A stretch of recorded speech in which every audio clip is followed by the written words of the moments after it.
Well, what a way to start the season. You know, coming off the 0-16 season, this reminded me more of the 2014-15 Browns, where they weren't good enough to win anything. They were just good enough to stay in games and then just absolutely kill you at the end. Not a loss today.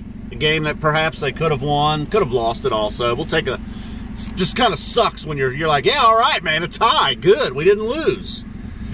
So that's going to be, I mean, pretty much, I don't know. It's one game. It was horrible weather, but kind of looks like the same old Browns to me. I don't know. I was somewhat wanting to believe into all the hype. I know some people were all in on the hype.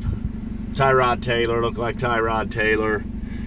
Big Ben finally looks like he's getting old, though. Rough day for him. Bunch of interceptions, including one at the end. Oh, man, if Schobert just could have run the interception in. Well, anyhow, it was 7-0 at halftime.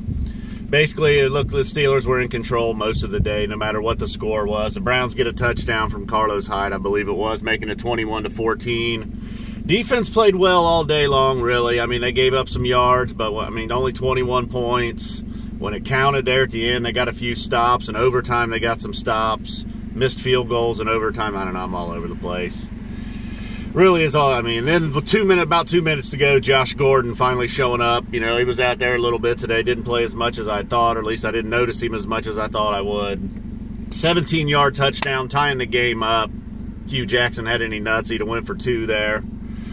And then in overtime, you know, a lot of nothing in overtime from both teams. Couple missed field goals. Pittsburgh's getting desperate at the end, under a minute to go. Big Ben throws yet another interception. Schobert's taking off with it.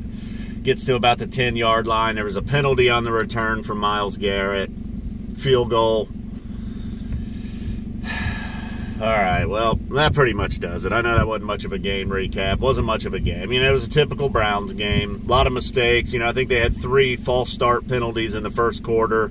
The rookie Harrison getting 2 of them. I mean, you could hear Tyrod Taylor throughout the broadcast. You know, so I don't know. I don't know. They said something about they need to get used to his cadence, but I thought they already had 4 weeks in the preseason to do that. I guess maybe not all these offensive linemen were out there with him at all times. Well, at least it was a tie. The losing streak, I guess, is officially over, right? I mean, that's not a loss, so I guess that means the losing streak is over. I mean, it's not a win, so we haven't started a winning streak. I don't know how that works. We'll see. Comes down to the end of the year, man. They're 8-7-1 versus somebody that's 8-8. Wild card. Wild card. All right. Boom. We're out of here.